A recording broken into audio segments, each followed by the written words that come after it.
Hello, and welcome to another episode of Drunk Wrestling History. As you might notice, I am not your designated host, Adam. I am the wife, Carissa. The other wife, Shannon, is sleeping. Done drinking. She's not sleeping, but she's on her way to passed out. Almost sleeping.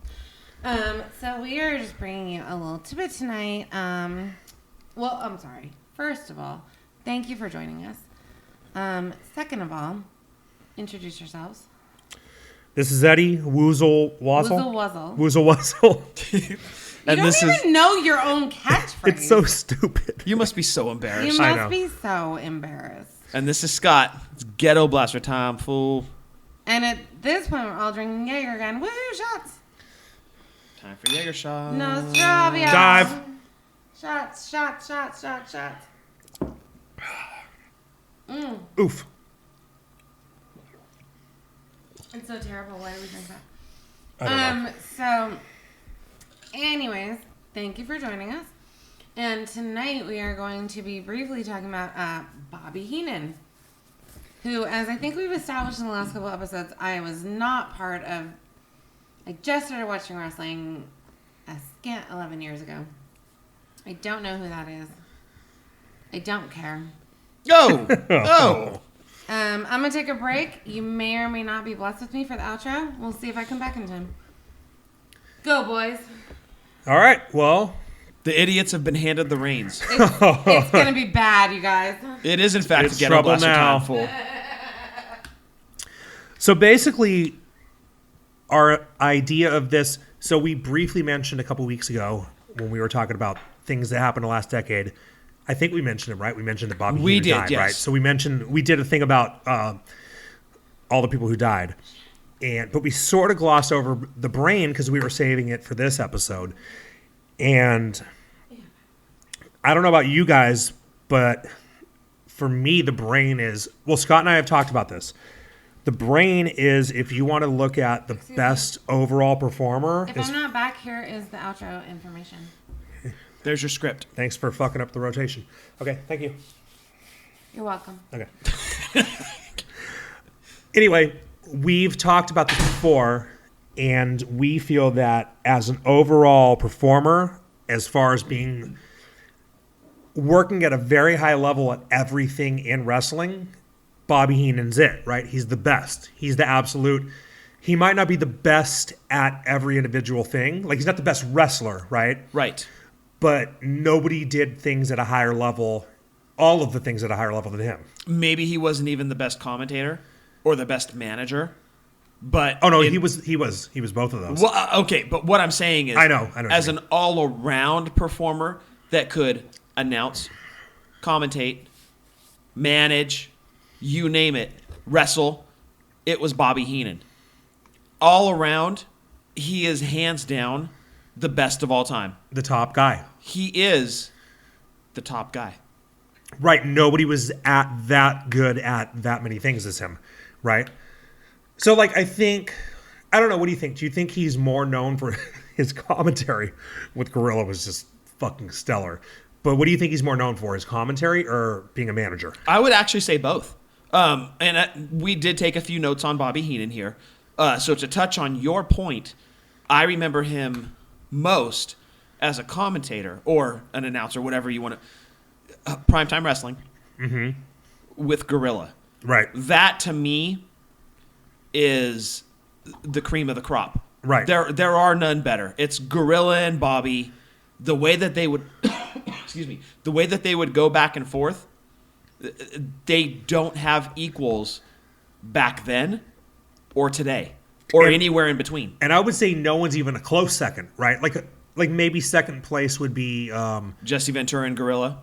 That probably my second place, and I would say JR and the King are like right below them. Sure. But there is a big gap It's between big. Jesse and Gorilla and Heenan and Gorilla. Like huge. Yes. I mean, a big, it's like if there were a set of stairs, there'd be about 8 or 9 steps between them. Like, Correct. Yeah, they were far and above beyond everyone else. Correct. Far and beyond above everyone else. So to go into Heenan as a manager, let's touch on some of the guys that he managed, right?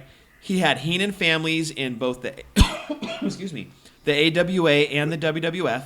Notable names: Nick Bockwinkel, Blackjack Lanza, Yeah. Mr. Wonderful, Paul Orndorff, Andre the Giant. Wait, did he manage Orndorff in AWA? He Or- did not in WWF. When? I don't. Yeah, like Why do I right think after that? he turned on Hogan. He wasn't in his corner at 1, was he? No, Orndorff turned face right after that. Yeah, And then Orndorff, I believe, was still face at WrestleMania 2. he was. And then Orndorff turned on Hogan. Oh, and yeah, Bobby yeah, Heenan yeah. became his manager. Right. Right. So managed Mr. Wonderful Paul Orndorff, Okay. Andre the Giant, Yeah. the Brainbusters, Hercules, King Harley Race, King Haku, Big John Studd, the Narcissist Lex Luger, King Kong Bundy, and probably the biggest out of all the names that he managed, the Red Rooster. Absolutely. Oh my God. Yeah. Did you mention Mr. Perfect? Also Mr. Perfect. Right. I Thank mean, you. he's nowhere. He's not in Red Rooster's league. Well, So dude, like, who I, is? I don't want anyone to mistakenly think that I thought of Mr. Perfect because you mentioned Red Rooster, because they're like, yeah, they're well, there's also not on the same level. there's also a few other names that I left out, and I'm going to get to that now. Okay. Bobby Heenan also managed Nick Bockwinkel as the AWA Heavyweight Champion, Mr. Perfect as the WWF Intercontinental Champion, Ravishing Rick Rude as the WWF Intercontinental Champion, the Colossal Connection as the WWF Tag Team Champions, also the Brainbusters as the WWF Tag Team Champions, and finally Ric Flair as the WWF Heavyweight Champion, making Bobby Heenan a Grand Slam champion manager in WWF, and as of Ric Flair winning the heavyweight title, the only one to have done so. No, he would have been a Triple Crown Or Triple manager, Crown, right? thank you, not Grand Slam. There was no yes. Grand Slam back Well, then. right, so Triple Crown, yes. But I mean, that was as good as you could do. Like, I mean, nobody had credentials, and there probably is not a Grand Slam manager, right? Correct. I don't think so. Not that I'm aware of. Yeah, no, I mean, he was, as a manager, Heenan was awesome because he was balls fucking deep in whatever was going on. You know what I mean? Like, he was constantly harassing Hogan, Yes. right? Or whoever was the IC champ or the tag team champs. Like, Hogan was Bobby always Heenan- facing the Heenan family. Yeah, Heenan was like a instigator. Yes. You know, I mean, he was just a shithead. To be Yeah, honest. well, if you were the Ultimate Warrior, if you were Hulk Hogan, Right, he was fucking if with you you. were the British Bulldogs, Heenan was in your face. Yeah. In your face. He Yeah. had the Islanders kidnap Matilda. Right? He had Andre Yeah, the Giant yeah, turn yeah. heel against Hulk Hogan, Right. which nobody in 1987 Oh, he or made 86 moves. saw coming. Yeah. Yeah, absolutely. He took Mr. Perfect to the Intercontinental Championship, managed the Brainbusters when they came in addition to Ric Flair, Yeah. managed 3 out of the 4 Horsemen in WWF, and led them to gold. And, I mean, from commentating to managing to announcing to you name it, Heenan did it. He could wrestle as he did at 4 Yeah. against the Bulldogs and Coco Beware. Mm-hmm. He had weasel suit matches against the Ultimate Warrior. He wrestled at 5 against the Red Rooster after Red Rooster defeated Brooklyn Brawler. Yeah.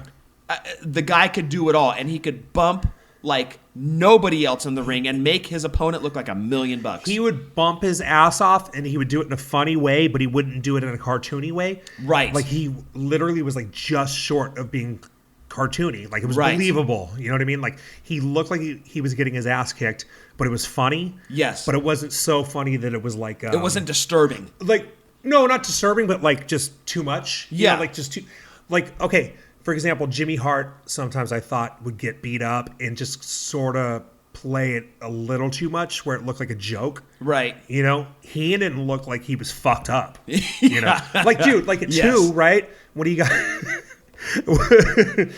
2, Hogan whipped Bundy's ass, and then he was like, "Hey, I think I'd like to whip Bobby Heenan's ass while I'm here." And he brought him in the ring, and he like didn't. At one point, he put him on the top turnbuckle or something. Like, didn't Heenan? Or Heenan was trying to climb out of the cage, Yeah. and Hogan Yeah. grabbed him and pulled him down and fucked him up. You know, I mean, Yeah. like he could take an ass kicking. Like, I don't think there's a guy in WWE now who could take an ass kicking like Paul that. Heyman doesn't take that shit. Oh, fuck no! But I mean, even like a No Way Jose, Right. Or I don't know, even or like okay, the Revival sometimes do comedy matches. Yes. They don't. Even those guys don't just take a beating the way Heenan did. Like, he walked a very fine line between being believable and being too much. And it was funny, and you loved it, but you bought into it. Like, you were like, he's getting fucked up. And he was such a good heel back in the day that he could make you hate his guts to the point where 20 plus years later, now you love the guy. And you go back and you watch his body of work. Right. And you gain such an appreciation for what he did. Exactly. For everything he did as an all-around performer from top to bottom. Right. And you're like, man, that guy really did it all. And he did it all for the better of the company. When the AWA was losing guys left and right to the WWF, Bobby Heenan was the only guy that actually served out the term of his contract. I've heard that. He was the only guy. Yeah. And he did that because of his word to Vern Gagne. Right. That tells you what type of person he is, because he could have immediately gone to WWF and started making way more money, but he didn't. And I guarantee you, I know Vince was notorious for trying to get guys to just cancel their bookings and no-show. I guarantee you Vince respected Bobby Heenan for that. Oh, there's no doubt Right, about it. because he didn't cancel his contract. He made him a huge star for the next I don't know, 8 or 10 years. Well, yeah, because Heenan left, I believe, in like 93, 94, somewhere in there. Yeah, so he was there like almost 10 years. Yeah. I guarantee you Vince respected him for that. Absolutely. Yeah, he was that They never, guy. they never said a bad word of Heenan. As far as I remember, when he left for WCW to go announce on Nitro. Oh, no, never. And that was Heenan leaving for not just a better deal financially, but a better deal for him to be a family man. It kept him closer to his family the way that they booked WCW. Right. So you can't really fault a guy for that. He wasn't leaving for money. He was leaving for ease of schedule. And he went out the right way with WWF. And he was like 50-ish. Like he was an older guy at that point, right? Yeah. He'd been on the road long enough. And yeah, absolutely. I don't think, I mean, I'm sure he would have told Vince, like, I'm leaving for this reason. Right. For a reduced schedule. Also, I heard that when he went there, he was considered not management, but corporate. Okay. You know what I mean? He wasn't, so you know how wrestlers are contractors? Yes. So he would have been a contractor in WWE. I read an interview with him at one point where when he went to WCW, he was not a contractor, he was an employee, so he got benefits. Perfect. And that was a big deal to him. I remember hearing him say that, like, that was big. So you can't fault a guy for that. And I don't remember, because WWF took constant shots at the Nacho Man, the Huckster. You know, they took a lot of shots at guys that had bounced from the Federation. But they never did that with Heenan. Right. And I think it's to your point that he left for the right reasons. Yeah. And not because he was trying to hunt down the dollar bill. As a lot of other guys did when they bounced. And Vince was a businessman. Vince understands, like, they can give you a deal that I can't, and I understand that deal is better for you and your family. Yep. So, and also he was at 17, right? That was right after the buyout. He would have been the first guy. He and Mean Gene would have been the first two guys to come back to the company after they bought out WCW. So, like, just from that alone, you could tell, like, the way they felt about him. You know, like, they held him in high regard. And it would have been 3 years later that they put him in the Hall of Fame. And that was... Right. They had taken a break because they did Andre in, I want to say, 93, they put him in the Hall of Fame. And then, like, maybe 94, they put, like... I don't know, like Bobo Brazil and someone else. I forget who it was, but then they became took, a thing. But then they took a break. Yes. I want to say, I'm not sure, but 20 might have been the first year. Like, it so became that would an have been event. 2004, right? 2004, yes. So they might have done like 93, 94, 95, and then they didn't do another class of the Hall of Fame until 2004, and that was when Heenan went in. So like, it became an event. Right, and he would have been as quickly put in the Hall of Fame as was possible. Yes. Yeah. WWF thought very highly of him. So, Right, yes, right. I actually have that in my notes here. Yeah. He made it into the WWE Hall of Fame in 2004. He managed the main event challengers in back-to-back WrestleManias. King Kong Bundy at WrestleMania 2. Andre the at 3. Giant Yeah. at WrestleMania 3. And unfortunately, we lost Bobby Heenan in 2017. And you look at the guys that we've lost over the last decade, and we talked about this in the Decade in Review show, that is the one, really, for me, that hit me the hardest. We lost a lot of names. Totally. But Bobby Heenan was that guy that as much as you hated him as a kid, when you got older and you went back and looked and you watched the Bobby Heenan show. And you got what was going on. Yes. You listened to his commentary with Gorilla, and as much as they bickered, those guys loved each other. And it just came across on camera as, like, brothers that loved each other at their Right. core, but would fight like mad. But you got it. And even at Heenan's Hall of Fame speech, there was that one famous clip Oh, they played a God. lot of times where he Yes. said, I wish Monsoon was here. Yes. And Yeah. I felt the same way. I was like, damn it, I wish Monsoon would have made it to this. Like, because Monsoon Yeah. would have been so proud of him. You would have. You know, he like, would have. yeah, It was you- like they were brothers, dude. You couldn't do even like being like Nemesis. Yeah. Nemesis? Would it be Nemesis? Nemesis? Is that the Nemesis plural? with an apostrophe? Nemesis is. Sure. Let's go with that. Even being enemies, Yes. you couldn't do that well without having chemistry. Yes. And you couldn't have that kind of chemistry without being like legit friends and like having a level of respect with each other. Yep. You know, like it worked because of who they were. And Yes. yeah, I mean, you go back and listen to it now and you can hear it. And Like, Heenan it was- worked with it a was lot fantastic. of different. Yeah, Heenan worked with a lot of different guys behind the mic. Yeah. I mean, he worked with different guys at WCW, WWF, but that He works with Mike today. he did. That chemistry with Gorilla, though, has yet to be matched 30 some odd years later. Yeah. And I don't know that there will ever be a pairing that's going to be as great as the Gorilla and Bobby. And to your point, in 2004 at the Hall of Fame, I wish Gorilla could have been there with Bobby. It would have been such a Yeah. great moment for the fans. And we're trying very, very hard not to get emotional during the show because we loved Bobby so much, and we're so sad that he's gone. That is absolutely the most crushing blow of all the amazing talent that we lost in the last decade. Yeah. And It was. kudos to Bobby Heenan for everything he accomplished. And if you have a chance, just go back on the network, watch his body of work. It's incredible. He was given his own time slot from The Bobby Primetime. Heenan Show. The Bobby Heenan Show. And I think it's listed under Tuesday Night Titans. yes. It's like you can find it. I don't know exactly how you find it, but it's on the net. It's there. Yep. You just gotta. I think if you search Bobby Heenan Show, it's there. But maybe you yeah. search Tuesday Night Titans. But yeah, he actually was given his own like a moment of bliss. But it wasn't that. It was like he A actually got like a full-fledged half show. hour. It was a Yes. half hour, an hour. Yeah. Yeah, I mean, it was his show. Like Yep. he was that fucking good. And like He had guests, a Like we were saying band. about how much Vince liked him. Yep. Vince gave him that much TV time, where it was like, "This is your show." And from what I understand, he was actually given creative control. Like he was Yep. Johnny Carson, Right. and he could have been Johnny Carson. Like he was that fucking funny and witty. Like if Bobby Heenan would have been great in any kind of entertainment endeavor he would have gone into. Right? It's Yeah. just like luckily for us, he picked wrestling. Yes. If he wanted to be a comedian, he would have been a fantastic. He would have been like a Rickles, right? Well, exactly. He would have yes. been a killer comedian. He was so quick. He could have been a talk show host, anything like that. And like, right, like, luckily for us, he went into wrestling. It just seemed that whoever sat next to him, they Yeah. could throw anything at him. Right. And he could serve it back. Right. And be the biggest heel. And as a kid, you hated Yeah. his guts. Yeah. But as you become an adult, you gain such an appreciation for what he brought to the business. Everything was about the business. He was such a WWE guy. Yeah. And man, I miss him tremendously. He was the biggest loss for me in the Yeah. last decade. There wasn't a harder one than Bobby Heenan. Yeah. Mean Gene probably would have been second. Right. But man, again, if you have a chance, go back. Just watch his body of work in the WWE, from being a manager to a talk show host to an announcer to a commentator. He did it all. Right. And nobody was better at it. When he died, it's one of those rare things where you'll always remember where you were. Yes. I was with Carissa. She was getting her ring cleaned at Shango. By the way, Shango, if you would like to sponsor us, Go for you have it, a Shanko. tremendous product. Your warranty is second to none.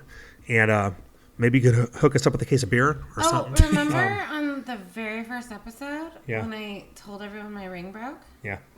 I was just gonna say, it broke the fuck. Like I took it to Shanko and they're like, "Oh, we have to take it." Like, didn't get charged anything. Like there were at least 3 diamonds missing. They have to remold the entire thing, and it's not gonna cost me anything. That's their warranty. Thank you, Okay. Shanko. Shanko, please sponsor us. Okay, way to put the brakes on the podcast. I mean, I thought it was tough. But yeah, you texted me. You said, "Dude, Bobby Heenan just died, and he'd been sick for a long time." Well, we met him in Jersey, right, in Yeah. 2004 when he went in the Hall of Fame. You did. I did not. Wait. I think Yeah, that was 2004. Yeah. But he was upstairs, I think. He was upstairs, so we went to meet Trish, right? It was some bookstore in Jersey, so we stayed in New Jersey like fucking idiots. Not that I'm talking shit about New Jersey, but the traffic getting into Manhattan. Not to talk shit about Jersey again. No, and you know what? Actually, to be honest, a few episodes ago I talked shit about New Jersey and I called it the shitty New York. Yes. And that was rude. I shouldn't have said that. New Jersey's not shitty New York. It's a little true. It's shitty Pennsylvania. But we went to a bookstore somewhere in Jersey because Trish was doing a signing there, right? So we bought like her DVD or something. And when we got there, the Brain was there upstairs doing a signing. We didn't even know. It wasn't even advertised. No, he was just there. And I went up there and I bought his book from him. I got it signed. And actually he said something really funny. And I wish I could remember what it was, but this is 50. Well, it'd be 15 years ago now. But I was just, that's got to be like the top guy I ever met. I was so cool. And then we went downstairs to meet Trish, right? And big time Rikishi. And we big time Rikishi because we were there to meet Trish. And so Trish was first. So when you wait in the line, you come up to meet Trish. And the Rikishi's at the table next to her. Yeah. And all of us went up to Trish, like gushed over her. Yeah. Scott put her on the phone with Shannon. Oh, is that now? You have to tell that story in more detail because that's amazing. I'm telling it. And then we walked right past Rikishi. It was Yeah. we just completely Big ignored his time, ass. like, yeah. We were like, oh, okay, yeah, Rikishi. I Yeah, meant the cool. Trish story in more detail because it's really good. I don't think I can tell it more detail than that. Well, yeah, I called Shannon because Trish, as she made very clear in the Decade in Review show, is her number one female of all time. So I had worked it out with her sister because I actually traveled to New York with her sister. And I was like, look, we're going to go meet Trish. I've got to have her talk to Shannon. So I actually called Shannon while we were in the basement of Bookends, which is where the signing... that's what it was called, yeah, where the signing happened. We're in the basement, and there's Rikishi and Trish. And I'm like, I've got to get her on the phone now. So I call her up. Luckily, I had reception down there. And I get up to Trish, and I'm like, hey, Shan, hold on. Here's Trish Stratus. And I hand the phone to She did Trish. talk to her, which was just, It was I mean, really how cool. It was fucking cool. is No, that? she totally did. She like You just took the know? phone from me. She's Yeah, like, oh, she hey, talked to Shannon, her how are on the you? phone. Didn't know me That's from Adam. so Like, fucking amazing. yeah, just You know? she was an incredible It was person. cool, yeah. Yeah, she's Trish was awesome. awesome. She's awesome. And what did we do the whole ride back to the hotel? Smell my phone. Smelled your phone. You guys are fucking disgusting. Yeah. I might have put it next to my genitals at one point, too. It was my phone. Whatever. But anyway, so I met Heenan upstairs from that, and it was like, that's like literally like a life highlight. No, I wish Like, I it was would the have met coolest him. thing. I'm But- very jealous of you. Yeah, and so to get back to when I found out he died, like, dude, I was like crushed. Like, I had like a bad reaction to it. She was with me, and she walked over to me, and she was like, "Are you okay?" Like, she could just tell, and I was like, "No, I'm Oh, not." that was Bobby Yeah. Heenan? Yeah. I was like, "No, I'm not okay." And she was like, "What's wrong?" I was like, "Bobby Heenan's dead." I was like, what? Which it was is like- weird, right? Because he's not a family member of yours. He's not even an acquaintance. Yeah, but I like him Oh, more no, than no, anyone in my Eddie- family. But- Eddie's a crier. And so, like, we Every fucking episode with this. Yeah, he's a crier. No, but I mean, we've had this before. Like, I mean, I'm just, oh my God, I'm dreading the day, like, Flair. oh. Hogan. Flair, no. AJ. Not AJ Styles, by the way. Their dog AJ. Well, maybe also I just. Ozzy, I'm dreading. Yeah. Dave Mustaine. No. Christina from what's Lacuna his name? Coil. Howard. Oh, Christina. Lindsay Sterling. No, She'll outlive me. Iron Maiden. Oh, anyone from Iron Maiden? No, yeah. Yeah. Adrian? No. Yeah. But, oh my God, no. Yeah, I'm dreading It was rough, man. No, he takes a lot. He has a big heart, and I do. You do. He loves people like in a way that I've never seen. You know, and Even people that are not family or acquaintances, No, but like you he- feel you grew up with them, Yeah. like More than they family were or in your acquaintances. life. Yeah. Most of my family and acquaintances I don't really like. you guys. To be honest. like, I don't know if this is too much. You can cut it. He didn't cry when his dad died. They were not talking. Yeah. No, he like. No, I'm like cried when we were at the restaurant and like who died? And we did all the shots of Jack. I don't know. And then we watched Pantera 3 the next day. Oh, Vinny. Vinny. Vinny Paul. Oh, When Vinny- God, no. Yeah, we were in a restaurant. Oh, God. I got a text that Vinny Paul was dead. Yeah. And y'all got fucked up that night. Yeah. But I would Yeah. have done the same thing with the Brain, but it was like a Sunday, and it was like we were in a jewelry store. Well, I think but the next time we that's- hung out, we did shots for the brain. Right, but Same with that's- Dusty, but like, Right, but that's how big of a deal it was. Like, I literally remember, like, there were a handful of people where I'm like, I know exactly where I was when there's like Vinny Paul, Dimebag, Bobby Heenan, Michael Jackson, because I had tickets to see his stupid show. you did. We did. You know, like that's Bobby Heenan was on that level for me. Like, it was like, Yeah. it was, the dude was incredible. And already, I think the show's running a lot longer than we already thought it was going to be. Oh, what are we Like, at? We had said 20 minutes. We said, okay, we're 25 we're or 26 25. minutes. Okay, that's not too bad. Oh, it's not too bad. Could be worse. But Remember you told me like come back in 7? yeah. But anyone who's listening to this who wants to understand how great the Brain was, what would you recommend they watch? I would say WrestleMania 3. Okay. Because he actually has several matches that he manages in, and he actually busts himself into the broadcast booth at one point He did. and starts complaining about the Hercules match where Billy Jack threw up on his guy's back. Right. Who his guy was Hercules. Yeah. Like, Oh, that guy. and Ew. yeah, That's so Heenan was managing Hercules in that I've match. never heard. Like WrestleMania 3 was a big deal for Heenan. Like that, like in terms of Heenan nights, WrestleMania 3 was up there, dude. Like Yeah. that's got to be one of the tops. And he actually broke into the announcer booth and was like going into business for himself. Like I should be 3-0. This is bullshit. Like it was fantastic, but it was vintage Heenan. And you're like, why is this manager breaking into the announce booth? Because he was that fucking good. Well, Right. and if you're a new listener, maybe the previous, maybe another episode, we're not sure how this is going to release, but we just did a WrestleMania 3 Yes, yes, we did. episode. So I'll give you what I think people should watch. Number one, whatever city you're in, type in Bobby Heenan promo and your city, right? Because there are going to be YouTube videos House shows. of him promoting house shows, right?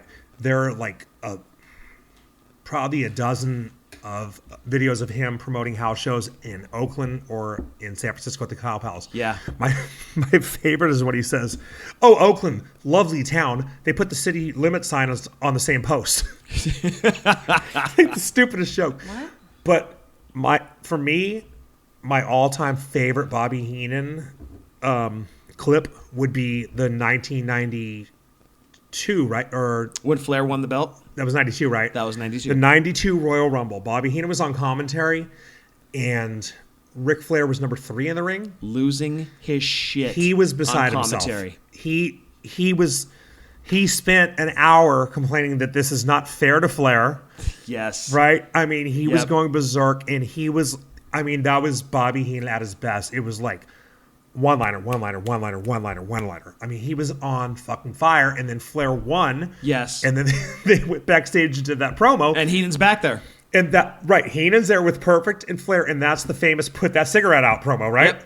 Yeah. Yeah, and you could see like Heenan was not the focal point of that interview. No, not at all. But And- he's losing his shit in the background. Like he's so happy. Like it feeds into more how incredible he was. And that's part of what was so good about him is he knew when he was not the focal point. Yes. Right? Like But he would but could accentuate the moment. Exactly. Yeah. Nobody ever did that. He's the best manager of all time. He's the best color commentator of all time. Yes. And when you figure in how great he was in the ring, and like people look at him and think like, oh, he wasn't even a wrestler, but like go watch him work. And just factor in how many things he did at such a high level. He's Yep. the greatest performer in the history of wrestling. Yep. Yeah, that's it. We love you, Heenan, and We miss you. literally We miss every you. day we miss you. Absolutely. Like I watch so much old school wrestling, and every time I either see him or hear him, and like, yeah, I do. I miss him.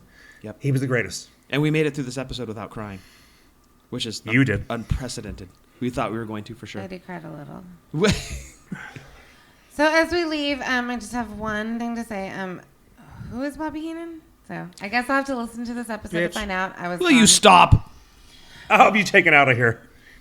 As we leave, please do follow us on Twitter and Instagram, wrestling_drunk. Be sure to hit subscribe on Spotify, iHeartRadio, iTunes, or wherever you listen. And if you liked hearing a bunch of drunk idiots talk about wrestling again, please leave us a review wherever you listen. It really does help, but the most helpful thing is to tell your friends about us. And so, like always, enjoy your buzz, watch wrestling responsibly, and remember, drink like nobody's watching. Cheers. Dive. Cheers.